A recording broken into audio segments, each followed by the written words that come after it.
Hello, everyone. Welcome back to the Clap Podcast. My name is Will Frost, and I'm really excited to introduce another interview this week. I'm really fortunate to have Peter Stubbs joining the show. Now, Peter has worked on a great many films as a special effects supervisor, and I have him on today to talk about Better Man. He was actually nominated for an Oscar for Best Visual Effects. He was part of that team that was nominated for an Oscar, and wow. What a film. You guys know I'm a huge fan of Better Man, and he was a phenomenal guest. He is based in Melbourne and has worked on a great many movies and shows filmed here. We get into how the Oscars were working on Better Man and also a new film that he's got called The Surfer with Nicolas Cage that was also filmed in Australia. So, a phenomenal interview. Really, really excited to have him on the show. I know that sort of this interview style is new, but I'm really enjoying chatting to these filmmakers and these creatives that put so much effort in behind the scenes to make the movies and shows that we love. I hope you guys are enjoying it too, and I'm really enjoying the direction that the podcast is taking in that way. Thank you so much for listening as always, and I really hope you enjoy this interview. Well, thank you so much for coming on the show, Peter. I really appreciate it. Thank you so much for taking the time. That's okay. Means a lot. Thank you. Um, Look, just want to start off by saying a big congratulations on your Oscar nomination.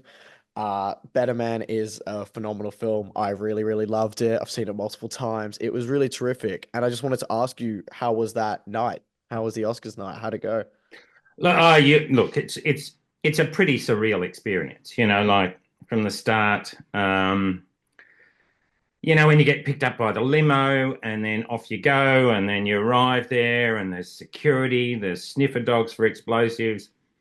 You know, you get to the red carpet, doors are opened, and then it's on, and then you've got 3 hours of, or two and a half hours of red carpet and interviews, and so we did that with I did that with the three other guys, the guys from Weta, Mm. who were the visual effects guys.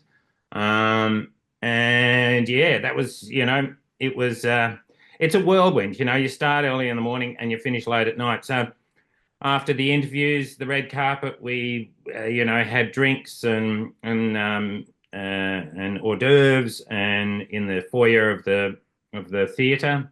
Then we ushered into the theatre. You watch the show, which is fantastic to be there Mm. and see it all live, and see everybody getting their awards. Unfortunately, we didn't get one, but hey, the show finishes, and then you ushered off to the governor's ball. Yeah, right. And that was good fun as well.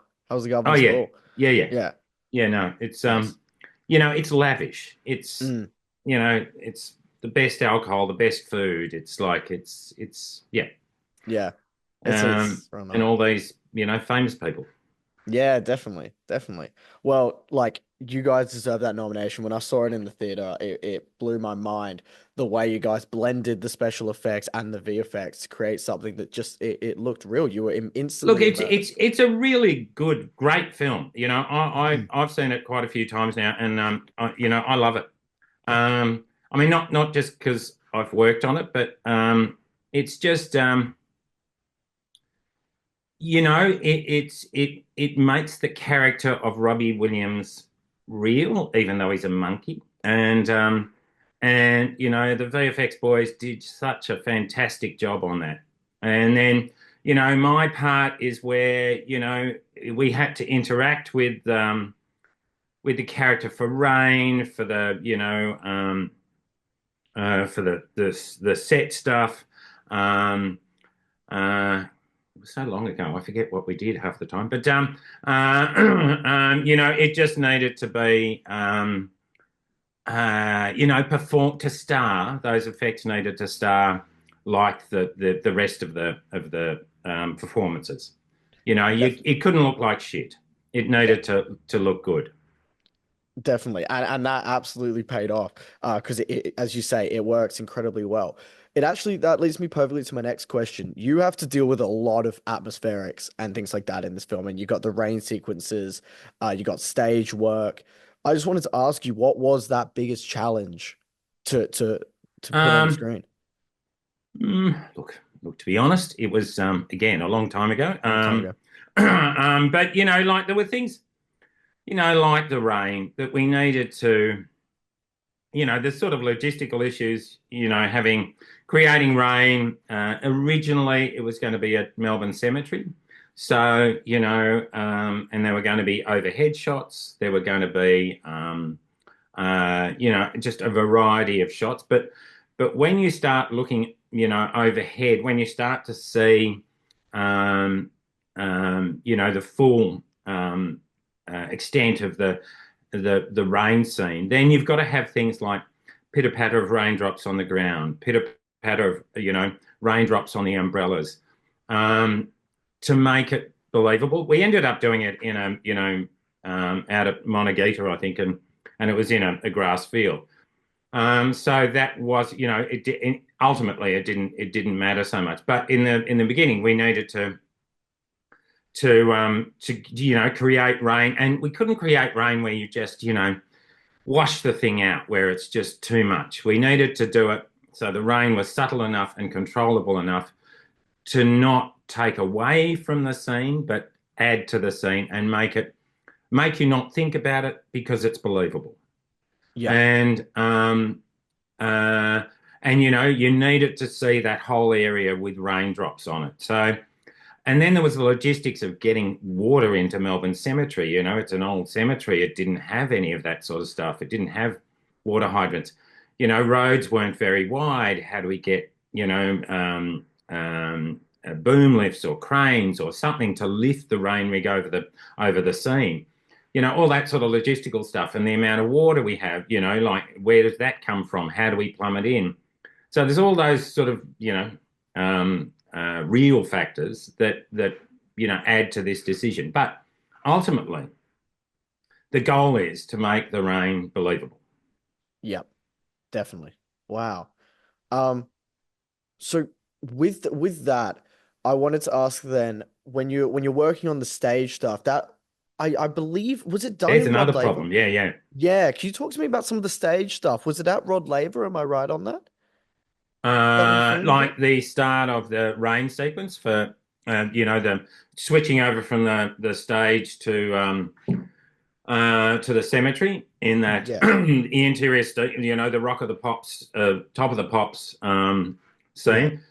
Yeah, so that no, it was done at Docklands. Docklands. Okay. Yeah. So they had to do so. There had to be a transition from again overhead shot from the grass, looking down at the grass with Robbie's monkey character there, transitioning to the with all those teeny boppers around him, transitioning to the cemetery and the funeral. So that was done in a studio in Docklands, and so again like we needed to match the rain. Mm. So whatever we did outside needed to work inside as well. At the time we decide, at the time the sequence for the cemetery was being sort of location surveys were going on and all that sort of stuff. There wasn't there wasn't a real plan for what the interior was going to be and where it was going to be shot. Right. We did look at, Rod Laver Arena. We did look at, sort of all these other things, building sets, doing how, there was a myriad of sort of things on the table, but nothing confirmed. So, it ended up, it was in a stage in Docklands. So we had to create the same rain. Then there's the issues of, studios have, like, there's electricity, there's all sorts of things that water isn't great with. Yeah. So, then it becomes an issue of like, controlling where the runoff water goes and how do we do that? So that was another set of problems that needed to be overcome. You've got to sort of figure out problems on the run because things change. So you've got to accommodate, the design ideas, the director's ideas, how things evolve, in terms of locations, in terms of ideas, and be able to sort of accommodate those things and meet the schedule. Yeah. That's such an interesting point because I felt coming out of it that the biggest challenge for someone like you would be the fact that there's so many transitions to different locations within, sort of some of the musical sequences and things like that. And I'd say one of the biggest ones that you guys had to do was you filmed, for example, the Rock DJ sequence, the interiors and the first half in Melbourne, and then Yeah, they obviously did the Regent Street. What yeah. was it like for you when you saw that come together on the big screen? It was Like, fantastic. yeah, Like that is just such a good, it's just such a good scene. And the fact, I was talking to to Luke and Dave and Keith, who, the visual effects guys, like while we were in LA and all that sort of stuff. Because like I only really saw the film in its entirety, apart from watching it being shot, at the Melbourne premiere. So that right. was way after, writing the bits that, like we started talking about the Oscars in July last year, and Right. Mm. and they wanted, to talk, us to write a blurb on what we did, our component to it. It's sort of, yeah, to see it in its entirety at that screen, it was just sensational. It's Yeah. such a good sequence, such a fantastic sequence. And they The had such poor buggers. They had such dilemmas, like, mm. they were going to shoot in Regent Street, and then unfortunately the Queen passed away, and that, so that sort of stitched that up, and then. I think in one sense it also gave them a little bit of a reprieve to another week of planning. Um, so probably in hindsight, it wasn't a bad thing. But I'm sure it would have created financial dilemmas and organizational nightmares of like all these people now have to wait a week and Yeah. yeah. So yes, look, I wasn't there for any of that. We did a bit of R&D on the on the shoes for when the marbles, roll across the all those balls roll across and they slip and slide. Yeah. We sort of did some R&D on shoes that could have rolls, wheels in them. I think they ended up using, those heel type shoes that kids have. Uh the But wheelie yeah, we things. did we Yeah. did sort of a double wheel system so you could, which was sort of half precarious because you're sort of all of a sudden you're on wheels and you have no control. So we made Right. them so you could touch the toes or the heels so you could brake and get stability. Yeah, wow. It's all those little things that we sort of bugger around with.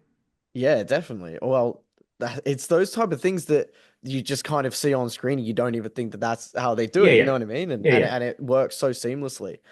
Um I That's the wanted to, idea. You're meant to do it, and you're yeah. not meant to go, oh, that's geez, Yeah. what like that's not Yeah. that good. Yeah. Well, the Better Man, I think, is now from a budget point of view, at least, now become the biggest film ever made in Melbourne. And I wanted to Yeah, right. ask you about what it was sort of like working on film that scale. You've made some huge films that are filmed here, but what was it like having that in Melbourne? Because it kind of shocked me before I saw it. I didn't know it was filmed in Melbourne. And I thought that that was so interesting that we had a film like Better Man shot here. Look, I think at the start, I don't. Look, don't quote me on this, even though you're putting this out on. Look, I don't think they had the budget.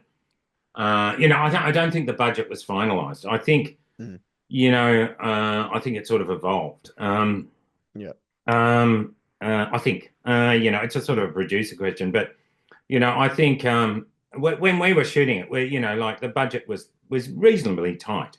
We needed to shoot it within a time, which wasn't an immense amount of time.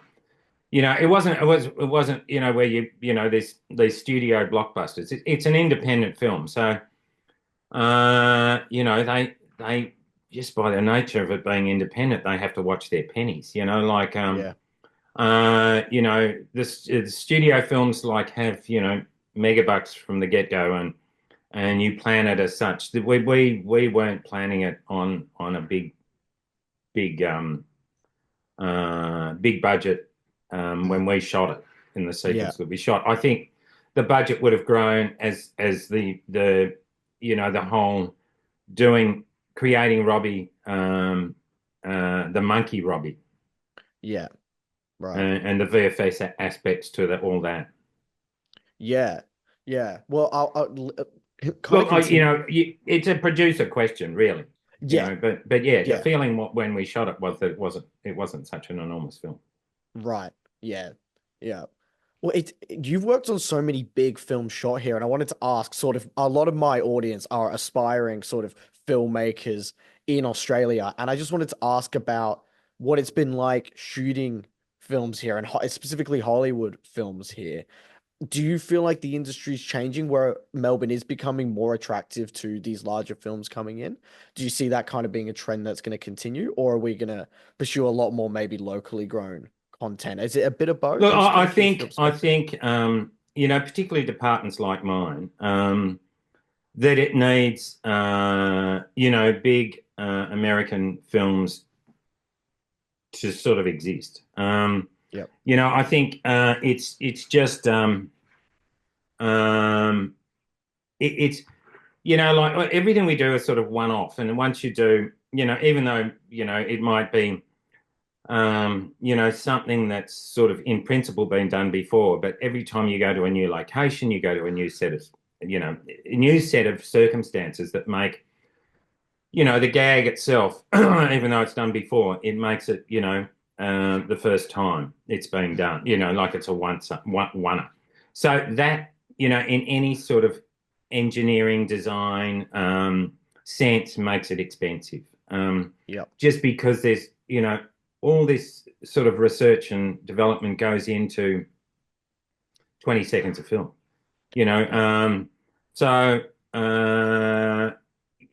like, so, and there's you got to have a contingency to the original idea might not work, or like the original idea in that location the location changes, and then it needs to be reworked. And so each time that happens, or or the original idea doesn't work, that's an expense that needs Yep. to be budgeted in. So all those things, Australian films can't necessarily do, even though, look, there are more and more Australian films that are sort of coming out with budgets, but a lot of them are just with budgets that, are very low comparatively. Mm.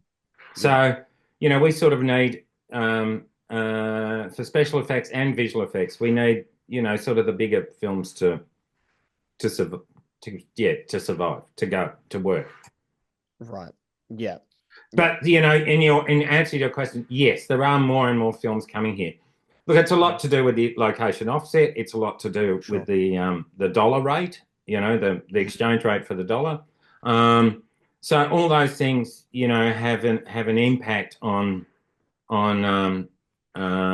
what films come here. But Australia certainly has the studios. It has the crews. It has the experience. It's we're a nice place to come and film, even though we're quite far away. But like it does have a lot of attractive features in terms of the amount of production you can get done here. Like, Yep. people rave about Australian film crews and stuff, and they are, like for the few overseas jobs I've done, like Australian crews are up there with the rest of them, like Right. without a doubt. Yeah. Oh, that's great to hear because it's one of those things. I think sometimes there's a perception that there's just not as much going on. And it's great to see something like Better Man come here. And I had friends and stuff who were extras in some of the stage sequences and things Yeah, like yeah, that, and just how exciting that was yeah. when that was coming to town. Look, I would. Michael, the director of Better Man, he had a grand vision for the film, and you see that on screen. And Absolutely. bless his cotton socks, he did a fantastic job. He really did. He really Yeah, did. yeah, One of my favorite sequences in the film is the "She's the One" dance sequence on the boat, yeah, and yeah. that was probably in a studio It somewhere. But was. when I saw that on screen with the fireworks behind Yeah, it, I was just and the thing that blew my mind was the amount of transitions, around them and how methodical that must have been. Um, so I just wanted to sort of quickly ask you about being on set for that. Was that quite a challenging shoot look, I for mean, the for film? us, it's certainly we didn't do any fireworks. It was that was all digital. Mm, We were in a studio. It wasn't. like boat sequences, you put them on gimbals or rockers and stuff. None of that was going on. It's just a static boat set, and the stitches that they did to bring that sort of shooting sequence together was all just through, like careful planning. Because Yeah. again, when we shot it, it was, like the schedule was tight, and they had to be organised to be able to put this sequence together. Mm. It had this, it had a fantastic first, Lee Cleary. So, he very experienced, and he did a fantastic job in, sort of scheduling it to make sure that all these complex moves could be done. Yeah. Yeah. I wanted to ask about your process as a special effects supervisor. So when you get brought onto a project, what is the process from like do you chat with the director straight away and then sort of plan out the timeline and prepare for that? Like what is your sort of how does production look for you? Look, it sort of varies depending on there's sort of logistical things. Sometimes directors don't arrive in the country, for some time. There's a whole lot of mitigating factors, but Mm. certainly the first thing is read the script. Right. Read the script, potentially look at the budget, and see how, how what the scale of the job is. There's a million ways to skin a cat. Mm. You can have the plane exploding, flying down, exploding and crashing and all that sort of stuff. You can have the plane, flying behind the hill and there's a fireball, or you can Yeah. have the plane crashed. The story's Yeah. told. It's just different levels of how you're gonna tell that story. Um, and there's a dollar figure associated with each of those different ways of telling the story. So, so that the budget aspect is sort of is how do you approach this? And certainly if you can talk to the director, that after reading the script, talking to the director, seeing what he's got in his head and what he wants to achieve is the ideal, Yeah. because it's his vision that you're working with, Right. Yeah. you know, and then. And then all the, like those other bits come into it, like, you know, producers come in and go, well, we can't afford that.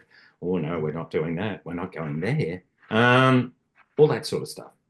Right. The cold, hard facts of daylight, Yeah. This is how much money we got. This is how we got to approach it. So there's a whole lot of things that come together before you go, all right, this is the process we're going to follow. Right. And was that sort of like your relationship with Michael Gracie on this? Was it quite, obviously they're filming stuff in the UK and things as well. Was it quite collaborative in that way for this Yeah, film? look, I certainly spoke, Michael and I spoke many times, and it's, like in the scheme of things, the components that we had to do, were not, Michael had bigger fish to fry than just dealing with. So we certainly had discussions, but, Mm. it wasn't, it was done when it was necessary to be done, when we had scenes coming up and we needed information, all that sort of stuff. Yeah. And we'd certainly see each other on set, but it was just yes, Michael had many, many things to deal with, in terms of having a guy on set in a mocap suit that was doing a performance that would, soon be, at some point turn into a monkey. That Mm. all that consideration, how this was going to work. And Michael's got, he did visual effects for quite some time, so in his Right. past career. So, he had to think about that. So, in answer to your question, yes, we did, but like it wasn't when we needed to do it. Sure. Yeah, yeah. There's probably so much going on. It is like that. Trusting each other with that process as well, was probably a major element. I wanted to quickly bring this up. I don't know how much you can talk to me about it, but I saw that The Surfer has recently Oh premiered. yeah. Was it at South by Southwest? And I just wanted to talk to you. I'm really excited for this film, and I just wanted to ask you. I know you worked on it as a special effects supervisor. How was filming that? Look, we went over there. we went over there for a week to burn a car. So we had to, for the car burning sequence. I don't know if I'm meant to say that. But so look, our component wasn't that enormous, but like it's a chap, the producer James Grandison, asked us to come over to do it. I've done lots of jobs with James before, and we just needed to. It's one of those things where you've got to get a car to burn for, I don't know, a day and 2 days or something. I can't remember, to be honest. So we have to rig it up so, you don't incinerate the actors, you don't incinerate the bush. That it was, it was in summer, I think, and it was in this car park on the beach, which was sort of a beautiful location at Yallingup, I think, in down south from Perth. So like we just had to. So there was a lot of to and froing by phone and by seeing pictures of the car and working it out, just so we could get it to burn for the duration of the shoot. Because like I said, you can't just light a car and then go, okay, that's it, the scene shot, because the cars don't burn for that long. So you got to. And then there's, if you do burn a car, then you've got the poisonous smoke that comes off it and all that. So there's a lot of things you've got to consider. So, we had the car, we went over there, we pre-burnt the car in this area somewhere, and just burnt it. So all the ugly bits would be out of it. And then we put fire back into it with, a gas system and all that sort of stuff. Because you can't do that. You can't expose people to the noxious fumes that cars do and that cars create when they burn. So there's a whole process that we follow. So it's not just as simple as throwing a match in. So I worked with Nick Cage when we did Ghost Rider, when we were both much younger, and like he. I take my hat off to him. It was bloody hot, and he's in a wetsuit, and quite a few of them are in wetsuits, standing next to a car that's on fire, and have to do repeated takes of, standing next to the car, and he did it without a complaint, so like, and I think when we did Ghost Rider, he was a little tougher to work with. But I think we all mellow over the years. Yeah, fair. That's so great. I'm really excited for that film. With the sort of a sequence like the cars, I wanted to ask, what have been some of the biggest challenges doing special effects across your career? Is it kind of vehicle related sequences? Because there were some in Better Man, or is it atmospheric sort of stuff? But we did in we've done, lots of, I people ask me this question and I never really have an answer. Like in the 90s, late 90s, we did a couple of Jackie Chan films, and they were a challenge in that, they wanted, big sequences, and you never had a script, like you got a 4-page synopsis, and it was, worked out sort of as they went. And, so we had a mining truck driving through a mansion that they built, and we had to blow holes in the mansion so the mining truck could go through it, and then eventually blow up the mansion, this 3-story mansion that was a set.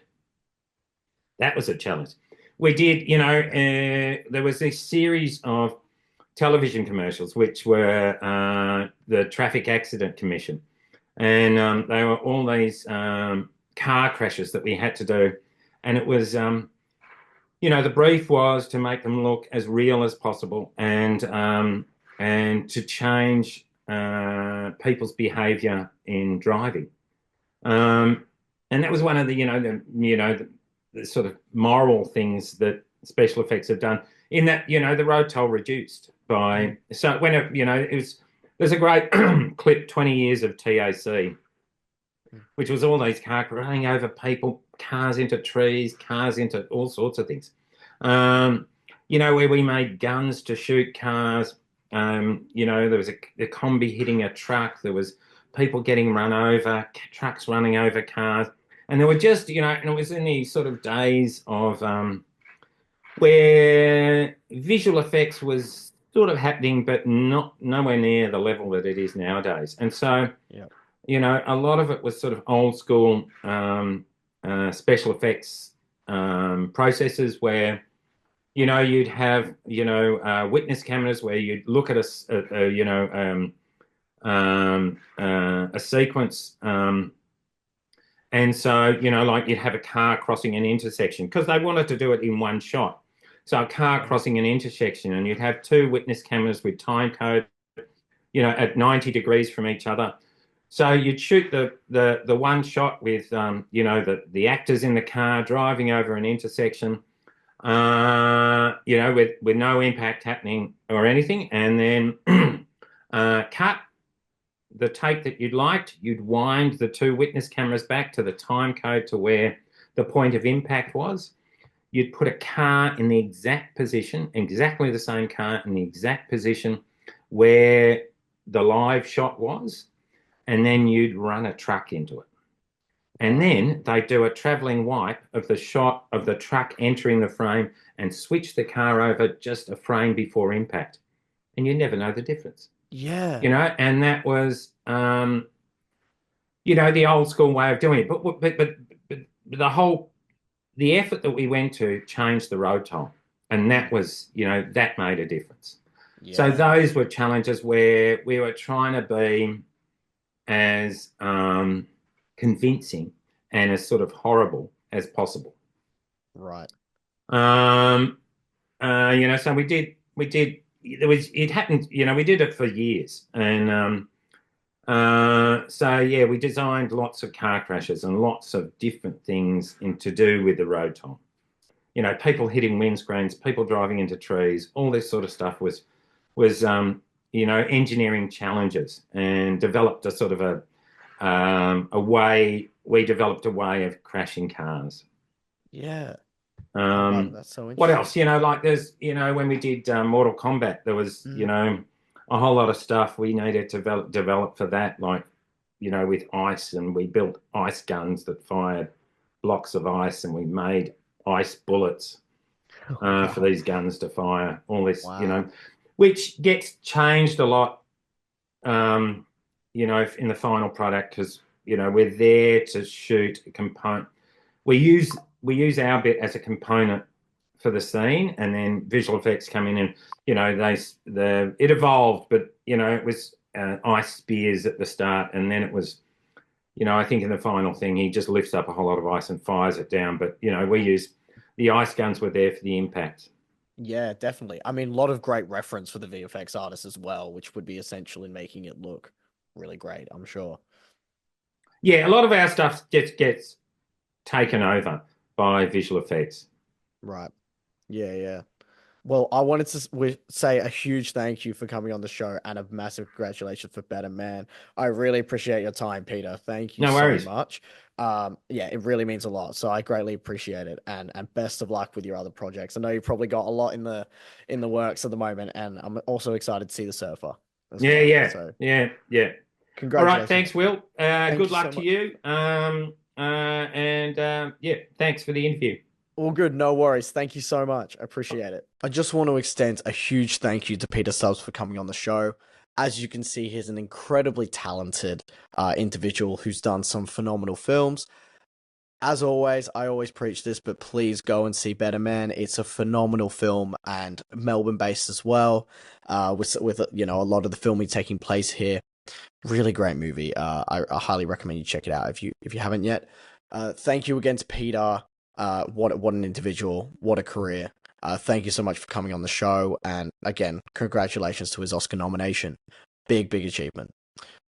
Stay tuned for more. We've got some incredible new interviews coming up, including one for the film Black Bag by Steven Soderbergh. So, little tease for the next interview we have coming out. So, I hope you're excited for that, and I'll see you on the next one. Thank you.